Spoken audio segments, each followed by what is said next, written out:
Ada sukacita malam ini? Pastinya kita selalu bersukacita bersama Tuhan, amin. Berbeda dengan temu raya sebelumnya, di tahun ini sesuatu yang mungkin tidak pernah kita pikirkan, yang tak pernah kita bayangkan, itu yang Tuhan berikan pada saat ini. Kita berkumpul bersama-sama walaupun tidak dalam satu tempat, tetapi dengan sukacita yang sama kita hadir untuk memuji dan memuliakan nama Tuhan. Selamat datang dalam ibadah fragmentasi Arise Temu Raya ke-10. Semoga kita semua bisa bersatu hati dan lewat acara ini kita lebih bersemangat lagi untuk melayani Tuhan. Teman-teman, dalam ibadah fragmentasi kali ini, selain kita akan mendengarkan firman Tuhan, kita akan memuji memuliakan namanya, kita juga akan menyaksikan teater dan juga musikal dari teman-teman pemuda-pemudi Kristiasa. Saya percaya dimanapun kita berada, bersama siapapun kita saat ini, roh yang sama bekerja dalam hati kita. Dan kita percaya jika roh Tuhan bekerja di dalam kita, tiada satupun yang dapat menggantikan kita, tidak ada satupun yang dapat mengalahkan kita. Amin. Kita sama-sama mau bersorak untuk Tuhan, kita mau memuliakan namanya dengan penuh sukacita. Saya undang teman-teman untuk bangkit berdiri, mari kita menggetarkan hati kita bersama. Kita mau bangkit bersama-sama, kita mau menerima ledakan-ledakan besar dari Tuhan dalam hidup kita. Kita angkat pujian ini bersama. Kristiasa, mana suaranya?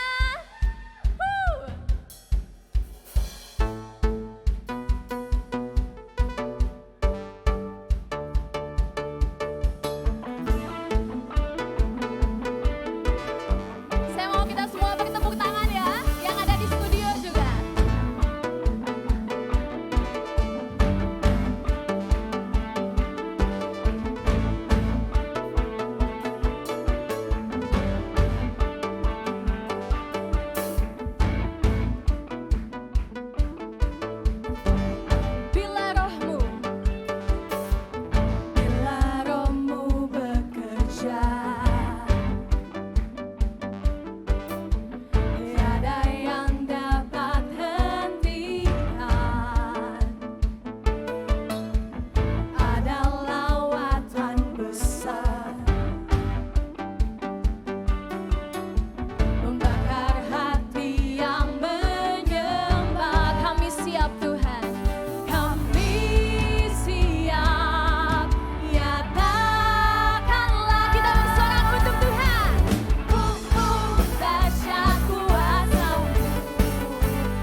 kita berdoa teman-teman.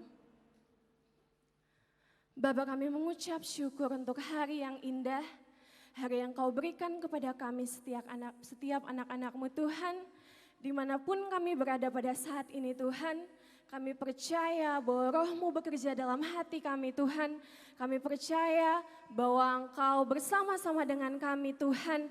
Kami percaya bahwa Engkau menyediakan berkat bagi setiap kami yang pada malam hari ini hadir tempat ini maupun dimanapun kami berada. Semua yang mengikuti acara Temu Raya yang ke-10 ini Tuhan, Engkau punya rencana yang indah bagi setiap kami Tuhan. Terima kasih Bapa, biarlah Engkau menyertai acara kami pada hari ini Tuhan. Kau sendiri yang beracara di dalam ini Bapa, biarlah Tuhan kasih setia-Mu tetap melingkupi kami Tuhan. Biarlah dari awal pertengahan hingga berakhirnya acara ini mau jadi seturut dengan kasih-Mu Tuhan. Di dalam nama Tuhan Yesus Kristus kami berdoa. Amin.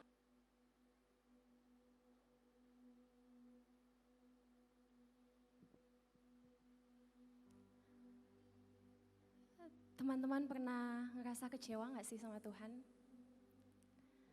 Saat semuanya seakan-akan gak berjalan sesuai rencana, seringkali kita nyalahin Tuhan. Kita tanya sama Tuhan, Tuhan di mana sih? Tuhan, aku maunya kayak gini, kok jadinya kayak gitu? Kita ngambek sama Tuhan. Tapi pernah gak sih teman-teman mikir gimana hatinya Tuhan? Saat Dia sudah merancangkan yang terbaik untuk kita, saat Dia sudah berusaha untuk menjauhkan kita dari si jahat, kita malah nyalahin Dia. Berkali-kali kita nyakitin hati Tuhan, tapi tak pernah sekalipun Dia meninggalkan kita. Dia mau kita balik sama Dia. Karena apa teman-teman? Karena Dia sayang banget sama kita. Dia mau kita mengenal Dia lebih dalam lagi. Dia mau kita balik sama Dia. Untuk itu teman-teman, mari kita angkat pujian ini dengan sepenuh hati. Kita mau berkomitmen bersama-sama untuk mau mengenal Tuhan lebih dalam lagi. Kita sama-sama mau katakan, Tuhan, aku mau mengenal Engkau lebih dalam lagi Tuhan.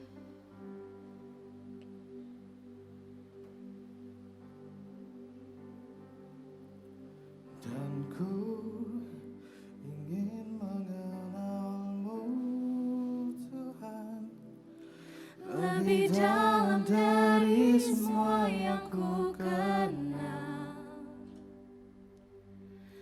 Tiada kasih yang melebihi-Mu.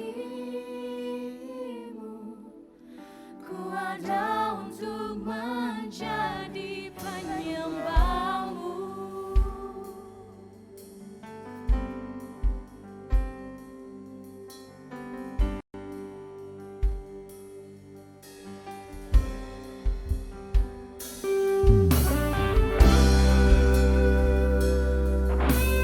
Kita siapkan hati kita. Biarlah Tuhan mau masuk ke dalam hati kita.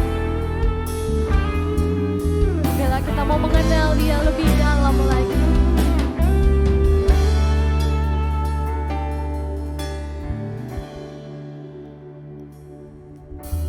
Bila ku buka mataku dan lihat wajah-Mu, ku terkagum. Bila ku lihat hidupku, duka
Ya, adik-adik dan juga saudara-saudari, dimanapun kita berada pada saat malam hari ini, kita akan bersama-sama merenungkan kebenaran firman Tuhan.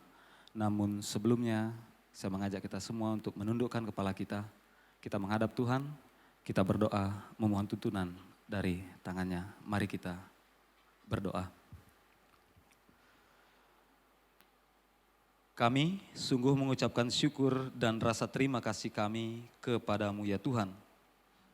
Sebab Engkau begitulah baik di dalam kehidupan kami. Engkau mengizinkan kepada kami untuk masih boleh ada sebagaimana kami ada pada saat ini.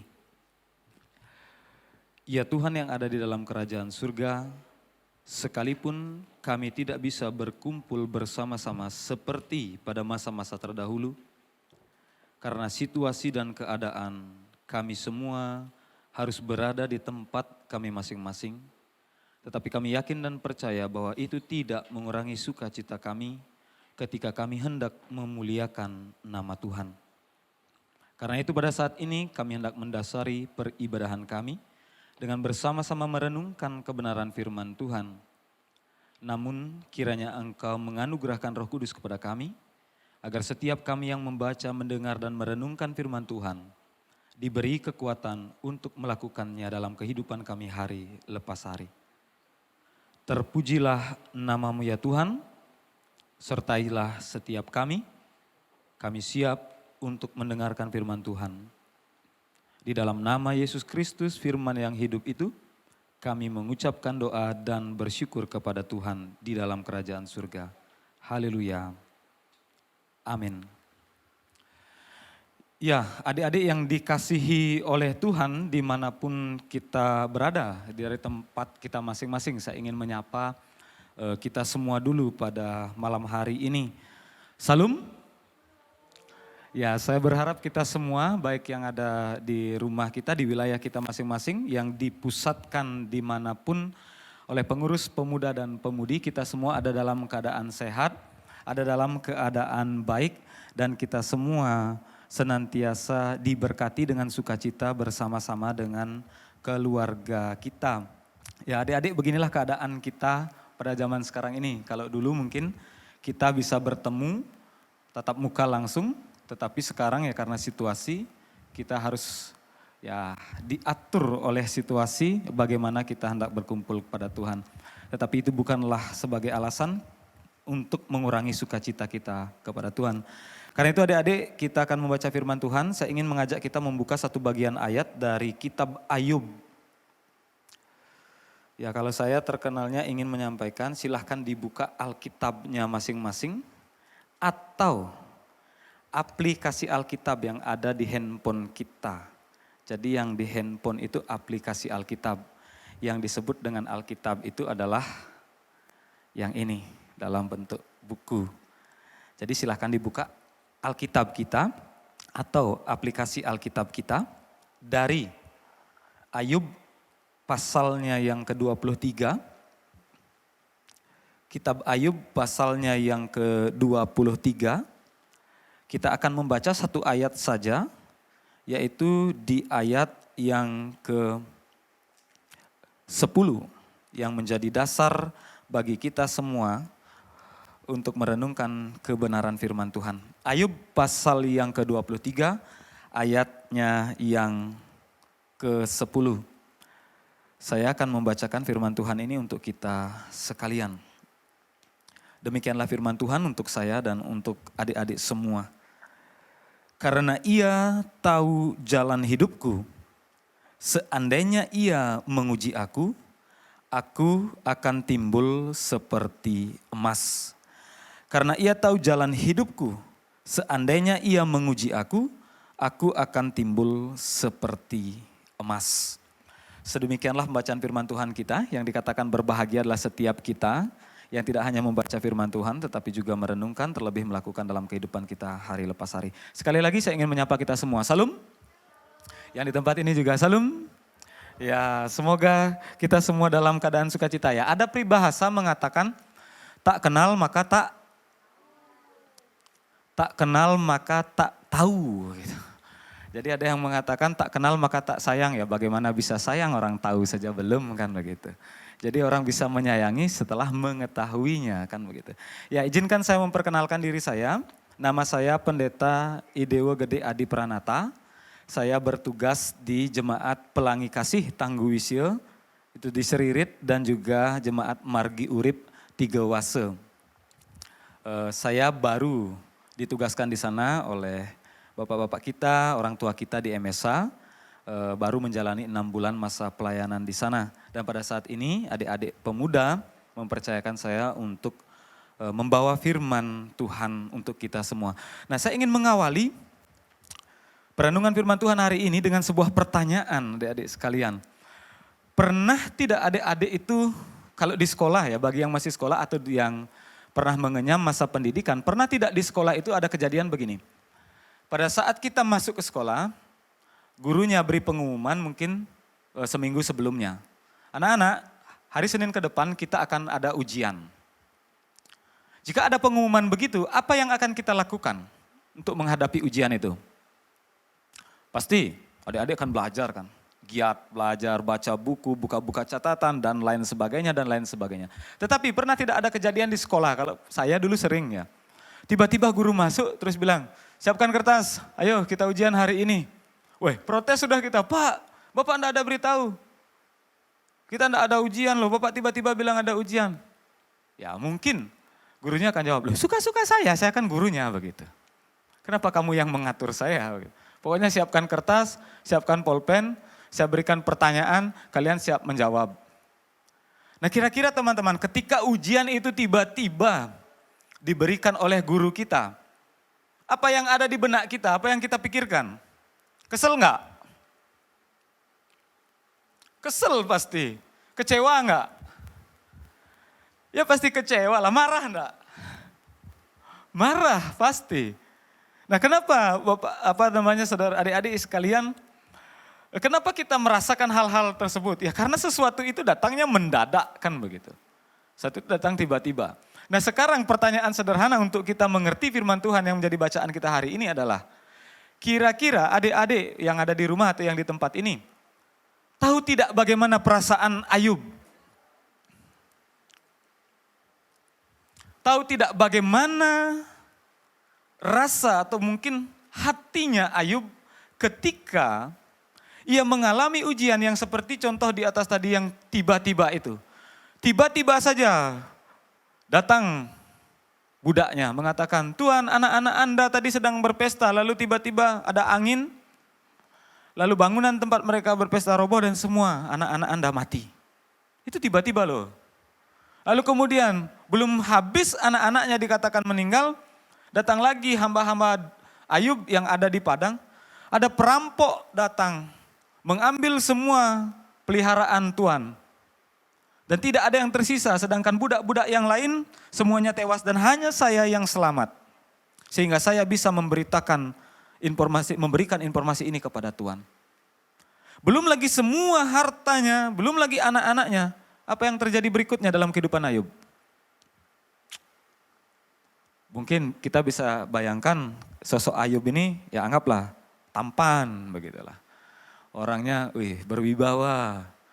Tampangnya ada, tetapi tiba-tiba apa? Muncullah satu penyakit di dalam tubuhnya yang membuat si Ayub ini borok, ya boleh dibilang. Kalau dalam cerita Alkitab itu dikatakan borok, dia mengambil beling, pecahan kaca, lalu kemudian dia ada di tanah, lalu menggaruk-garuk itu sehingga gatelnya itu ya teratasilah sedikit. Belum lagi anaknya, hartanya hilang, lalu kemudian penyakit datang. Yang paling parah apa? Istrinya datang. Masih kamu mau percaya kepada Tuhan? Lihat keadaanmu sekarang ini. Masih kamu mau menyembah Tuhan yang sama? Lihat keadaanmu. Apa yang harus kamu lakukan? Aku ingatkan. Nah istilahnya istrinya ngomong begitulah. Saya ceritakan singkatnya begitu. Sekarang kutukilah Tuhanmu dan matilah.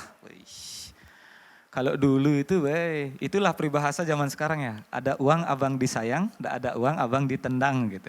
Jadi jangan pikir kalau adik-adik yang mungkin pernah mengalami begitu, jangan pikir ini baru sekarang. Nah, Ayub lebih dulu mengalami itu. Ketika dalam kehidupan baik istrinya tuh, Kang Mas kan begitu ya. Jadi kalau sudah ada maunya disayang-sayang. Ketika sudah Ayub tidak ada apa-apa, apa yang terjadi? Istrinya bilang, kutuki Tuhanmu dan matilah. Sekarang kenapa saya ingin sampaikan ini? Coba adik-adik baik yang di tempat ini ataupun di rumah, coba bayangkan bagaimana perasaan Ayub. Kalau adik-adik yang ada di posisi Ayub, sama seperti tadi pemandu pujian kita katakan. Menyesal enggak? Kecewa enggak kepada Tuhan? Kan kembali ditanyakan itu. Karena situasi seperti sekarang ini kecewa enggak? Kalau Ayub ditanya kecewa enggak kepada Tuhan? Nah karena itu, bacaan kita hari ini sebenarnya mewakili beberapa hal termasuk juga kekecewaan Ayub terhadap Tuhan. Inti dari cerita pasal 23 ini, Ayub ingin membela dirinya dalam artian begini, Tuhan, saya kan dulu sudah beribadah, saya dulu sudah memberi persembahan, saya tidak pernah melawan Tuhan. Saya tidak pernah meninggalkan Tuhan. Saya selalu setia dengan Tuhan. Tetapi Tuhan kenapa memberi saya cobaan hidup seperti ini? Dalam masa sekarang ini adik-adik yang dikasihi Tuhan. Mungkin adik-adik ada bertanya, Tuhan kenapa kopi diizinkan? Kenapa kami tidak berkumpul? Bukankah dulu persekutuan saya baik-baik saja? Bukankah dulu persekutuan saya enak-enak saja? Tapi sekarang kami harus dibatasi, bahkan sekarang temu raya yang ke-10 ya. Temu raya yang ke-10, kami harus terpisah. Tidak lagi bisa berkumpul satu dengan yang lain. Kenapa Tuhan izinkan ini terjadi? Kenapa Tuhan? Dan selalu yang menjadi sasaran adalah siapa? Tuhan. Tetapi pernah tidak adik-adik merenung di rumah adik-adik, kenapa ini diizinkan terjadi? Manusia terlalu sering fokus untuk menyalahkan Tuhan. Singlah pipis, Tuhan kenapa saya tidak punya berkat? Singlah pacar, begitu Tuhan kenapa saya jomblo sampai karatan, begitu misalnya. Anggaplah seperti itu. Kenapa Tuhan tidak berikan begini dan begitu? Nah kan biasanya kan begitu ya. Tetapi ketika sudah diberi sesuatu apa yang terjadi? Pernah tidak? Terima kasih ya Tuhan, kami bersyukur sebab Tuhan sudah mengizinkan kami untuk bersekutu. Pernah tidak? Tidak ada. Sekarang itu tidak ada namanya sistem suka dan duka. Suka-suka kita lupa Tuhan, duka-duka baru dicari. Itu yang sering terjadi. Karena itu adik-adik yang dikasihi oleh Tuhan dimanapun kita berada, dan juga teman-teman yang ada di tempat ini, perhatikan kehidupan Ayub. Kalau Ayub pada waktu itu mungkin secara manusiawi kita dapat berkata, kenapa Ayub menerima hal seperti itu? Itu sesuatu yang tidak wajar. Dia sudah menyembah Tuhan, beribadah, bersekutu dan lain sebagainya dengan baik dan benar, tetapi dia tetap tertimpa ini. Tetapi adik-adik yang dikasihi oleh Tuhan, sekalipun dalam keadaan seperti itu, Ayub masih bisa berkata-kata seperti bacaan kita hari ini. Karena ia tahu jalanku, seandainya ia menguji aku akan timbul seperti emas. Apakah bisa dalam keadaan seperti sekarang ini kita berkata seperti Ayub? Kenapa bisa Ayub berkata seperti demikian? Kita perhatikan bagian yang pertama. Ayub percaya bahwa jalan kehidupannya diketahui dan dirajut oleh Tuhan. Jadi sekalipun ia kehilangan anaknya, kehilangan harta bendanya, kehilangan istrinya, kehilangan sahabat-sahabatnya semua pergi dan lain sebagainya. Tetapi yang diketahui oleh Ayub cuma satu. Apa yang Tuhan izinkan terjadi itu adalah jalan yang Tuhan sudah tentukan di dalam kehidupan Ayub. Dan ia tahu bahwa jalan yang Tuhan sudah tentukan adalah jalan kebaikan. Tidak pernah Tuhan merancangkan malapetaka terhadap kehidupan umatnya. Nah di sini kita perlu melihat adik-adik yang dikasih oleh Tuhan. Ketika ada ujian kehidupan, nah ini sering keliru ya. Kita sebut pencobaan dan ujian kan begitu, ini sering keliru. Tuhan kenapa engkau mengizinkan pencobaan ini? Kenapa engkau dalam artian mencobai begitu. Nah hati-hati, yang datang dari Tuhan itu ujian. Sebab Tuhan itu tidak pernah mencobai siapapun, ia tidak bisa dicobai oleh siapapun. Itu kata firman Tuhan dalam perjanjian lama. Tetapi segala sesuatu yang ada adalah ujian yang datangnya dari Tuhan. Pencobaan selalu datangnya dari iblis. Itu firman Tuhan dengan jelas mengatakan begitu. Tuhan tidak pernah mencobai siapapun. Jadi pencobaan itu selalu datang dari iblis. Nah Ayub ini dicobai oleh siapa? Iblis juga. Kalau bagian awal itu iblis sedang jalan-jalan kan begitu. Tuhan izinkan, silahkan tetapi sayangkan nyawanya. Artinya jangan, nyawanya kamu tidak punya kuasa, itu iblis. Diberi izin untuk menguji, mencobai Ayub. Cobaannya itu datang dari iblis atas seizin Tuhan. Jadi orang-orang yang betul-betul beribadah, percaya kepada Tuhan tidak akan semudah itu iblis masuk dalam kehidupannya. Nah, saya kembali lagi, Ayub dapat berkata, karena ia tahu jalanku. Artinya apa? Di sini Ayub memiliki iman yang teguh kepada Tuhan bahwa segala yang terjadi dalam kehidupannya itu adalah dalam rancangan Tuhan. Tidak ada yang di luar daripada kuasa dan kehendak Tuhan. Seringkali kita bertanya-tanya dalam kehidupan kita, kok Tuhan izinkan COVID terjadi? Kok Tuhan akhirnya batasi persekutuan kita? Kenapa Tuhan izinkan ada ujian ini terjadi? Nah, ketika kita bertanya begitu seringkali timbul apa? Keraguan, mulai ragu terhadap Tuhan. Mulai kecewa terhadap Tuhan. Mulai mungkin kesal terhadap Tuhan. Tetapi kita lupa bahwa setiap jalan, setiap hal yang Tuhan izinkan terjadi tidak pernah di luar daripada untuk kebaikan kita. Karena itu pemuda-pemudi GKPB dimanapun kita berada, hal yang pertama kita harus miliki dalam kehidupan kita dalam masa pandemi ini, ketahuilah bahwa segala yang Tuhan izinkan terjadi itu tidak ada di luar daripada kehendak dan rencana Tuhan. Dan semua itu pasti demi kebaikan. Contoh, mungkin kita di sekarang ini diminta untuk merenung, kalau dulu mungkin seperti short mopi itu tadi ya. Mungkin kalau dulu sudah diizinkan ibadah di gereja, pendetanya khotbah atau teman-temannya mimpin pujian, kita sibuk cat-catan, sibuk gosip-gosipan. Nah, baju timpal, omongan, sandal, sepatu, omongan di gereja. Sekarang ketika Tuhan sudah katakan persekutuanmu itu tidak benar, Tuhan izinkan COVID terjadi, bukannya kita malah merenung, malah apa yang terjadi? Tuhan kenapa? Nah itu sering sekali. Kita tidak mau koreksi diri kita sendiri. Apakah selama sebelum COVID persekutuan kita sudah baik dan berkenan di hadapan Tuhan? Itu yang harusnya kita renungkan. Sehingga akhirnya kita dapat berkata seperti Ayub, Tuhan tahu jalan hidup saya. Tuhan tahu dan Tuhan sedang merajut kebaikan di jalan kehidupan saya. Sehingga COVID ini kita tidak selalu lihat dari sisi-sisi negatifnya. Tetapi sisi positifnya pun kita bisa lihat. Di mana Tuhan menginginkan kita untuk merenung bagaimana persekutuan kita selama ini. Jangan sampai nanti habis persekutuan begitu. Di dalam persekutuan muliakan Tuhan. Setelah itu karena persekutuan mungkin dibikin hari Jumat. Buat kesalahan, marebusan ibadah gitu. Tenang, mani hari Minggu ada pengakuan dosa. Gampang sekali. Kan biasanya begitu. Kebaktian, ibu jangan pleno gitu. Jadi mujanji pangado pengakuan dosa bencep gitu. Gampang sekali. Terkadang orang terlalu meremehkan hal-hal seperti itu. Enggak boleh. Pengakuan dosa, kita mengaku dosa, bertobat artinya kita tidak lagi kembali kepada kesalahan yang sama. Itu bertobat, berbalik 180 derajat itu pengertian bertobat. Bukan berbalik 360 derajat, ya kembali lagi ke tempat semula. Manusia baru yang bertobat itulah manusia yang berputar 180 derajat. Jadi dia menghadap ke arah yang baru dan berjalan ke arah yang baru. Nah itu yang pertama, jadi adik-adik sekalian dalam masa pencobaan seperti sekarang, ketahuilah bahwa semua ini, jalan kehidupanmu, jalan kehidupan saya, itu Tuhan ketahui.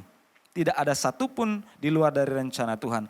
Karena itu, jika kita boleh menghadapi masa pandemi seperti sekarang, jangan itu membuat kita menjadi meragukan Tuhan, kecewa terhadap Tuhan seperti yang dikatakan tadi, kehilangan pengharapan dan kehilangan tujuan hidup tidak boleh. Pemuda tidak boleh kehilangan arah. Apa terus yang kita buat sekarang tidak boleh kumpul-kumpul, jangan seperti itu. Tetapi COVID ini diizinkan Tuhan terjadi agar pemuda dimanapun kalian berada untuk berpikir apa yang bisa kita lakukan dalam masa sulit seperti sekarang. Jangan nanti menyerah dengan keadaan. Karena itu poin yang kedua dikatakan apa? Sekalipun dikatakan seandainya ia menguji aku akan timbul seperti emas. Nah ini adik-adik yang dikasih oleh Tuhan, kita lihat beginilah. Adik-adik ada nggak yang pakai perhiasan sekarang malam ini hadir ya? Pakai emas-emasan. Biasanya emas itu ada berapa karat? Yang paling bagus itu ada 24 karat kan. 24 karat itu apa pengertiannya adik-adik? Ya? Bukan 24 karatan gitu kan. Jadi baris 24 ya karatan, bukan begitu. 24 karat itu berbicara mengenai apa? kemurnian. Jadi adik-adik bisa paham kan apa yang dikatakan Ayub di sini? Seandainya dikatakan, ia menguji aku akan timbul seperti emas. Ujian sederhananya saya ingin katakan kepada kita semua. Tuhan ingin berkata kepada kita, seandainya dalam kehidupanmu aku mengizinkan ada ujian, maka ujian yang aku berikan itu hendak memurnikan engkau. Supaya imanmu murni, supaya persekutuanmu murni, supaya kehidupanmu murni, artinya kehidupanmu berpadan terhadap aku yang menjadi juru selamatmu. Jangan berpikir ujian ini sebagai satu hal yang menyebalkan, banyak kan orang begitu. Sama seperti murid-murid tadi, tiba-tiba guru beri ujian, tiba-tiba itu dianggap sebagai satu yang mengesalkan. Seringkali manusiawi kita begitu. Tetapi ujian yang Tuhan berikan dan izinkan terjadi dalam kehidupan kita, seperti yang Ayub ungkapkan, hendak membuat kita timbul seperti emas. Ini artinya apa? Pemuda-pemudi, ketika di dalam kehidupanmu ada satu ujian kehidupan yang boleh Tuhan izinkan terjadi, jangan salah kaprah. Jangan sampai kecewa kepada Tuhan, jangan sampai kehilangan pengharapan. Sebab Tuhan menginginkan kamu menjadi murni. Emas sebelum dia murni itu harus diapain dulu? Ditempa loh. Dibakar kan? Dibakar baru kemudian kemurnian itu, bayangkan dibakar, Anda kan belum dibakar. Kalau dulu zamannya Kaisar Nero, itu zaman pemerintahan Romawi, orang-orang Kristen itu kalau sudah sore-sore begini, mereka dipajang dengan satu kayu di pinggir jalan, ketika petang dibakar, dipakai lampu, mereka orang-orang percaya pada zamannya Saulus itu loh. Kita kan belum sampai seperti itu, hanya COVID membuat kita harus beribadah di rumah, keluar pakai masker, jaga kebersihan tangan, cuci tangan, walaupun tidak makan kan begitu. Jadi tetap harus cuci tangan kan begitu. Nah, dalam artian apa? Tidak, hal yang sekarang terjadi tidak membuat kamu harus seperti orang-orang percaya di awal, ditaruh di kayu, dibakar. Tidak seperti itu. Kita belum sampai sejauh itu. Tetapi Tuhan mengajar kita, mau enggak kita taat? Kalau dengan anjuran pemerintah yang kelihatan saja kita tidak taat, apalagi dengan Tuhan yang tidak kelihatan kita mau taat, kan sudah mustahil. Itu yang harus kita renungkan. Bahwa ujian kehidupan akan membuat kita lebih murni. Murni dalam iman kita, murni dalam pengharapan kita. Karena itu jika sekarang Tuhan mengizinkan COVID ini terjadi, itu hendak memurnikan kita. Supaya nanti kalau kita bersekutu, persekutuan kita berkualitas. Jangan pada saat bersekutu, kengken caranya Tuhan ketua pemuda ani janina. Si demen raga jak lemoneno. Kengken cara menggoyang nih ani janina. Kengken cara nih kene, kengken cara nih. Semua ketidaksukaan kita bawa ke gereja.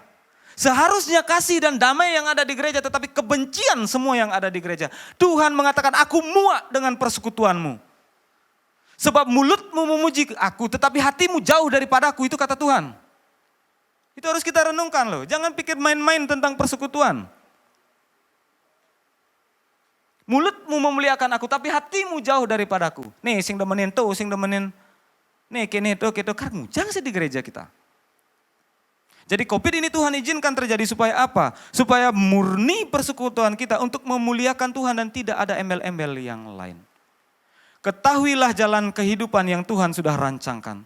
Lihatlah ujian sebagai satu bentuk tempaan agar kita semakin murni dalam pengharapan dan iman kita kepada Tuhan. Dan dengan demikian, apa yang akan terjadi? Bukan dengan kekuatan dan keperkasaan, tetapi dengan rohku, kan itu kata introitus hari ini. Tetapi dengan rohku. Artinya apa? Tuhan tidak akan datang dengan pasukan yang besar. Tetapi Tuhan datang, Roh Kudus itu kan berbicara mengenai penuntunan. Tuhan akan menuntun dan membimbing. Itu pun tetap menunjukkan kemahakuasaan Tuhan dalam segala yang terjadi dalam kehidupan kita. Adik-adik yang dikasih Tuhan, kalau kita tonton Surmupi tadi, itu mengajar kepada kita bagaimana kita benar-benar merenungkan. Mungkin dulu persekutuan kita sering main HP, kita lain-lain. Ada teman datang, ada orang baru mungkin kita cuek-cuek aja. Jadi orang tuh merasa risih, sing enak asan kebaktian di GKPB no. Risih dan lain sebagainya. Mungkin itu pernah terjadi dalam kehidupan saya ataupun adik-adik. Sekarang Tuhan inginkan kita merenung. COVID ini aku izinkan terjadi supaya nanti selesai COVID ini persekutuan kita menjadi lebih berkualitas. Sebab pemuda-pemudi tahu jalan kehidupannya dan ketika ada ujian, ia tahu, pemuda-pemudiku tahu bahwa aku akan membuat mereka murni seperti emas. Kiranya roh Tuhan dan juga pertolongan daripada Tuhan akan memampukan adik-adik semua dalam menjalani masa seperti sekarang ini. Tetap sukacita, tetap berdamai, tetap berbahagia bersama keluarga. Dan biarlah kiranya kasih Tuhan selalu menyertai adik-adik sekalian. Amin untuk kebenaran firman Tuhan. Saat teduh bagi kita semua.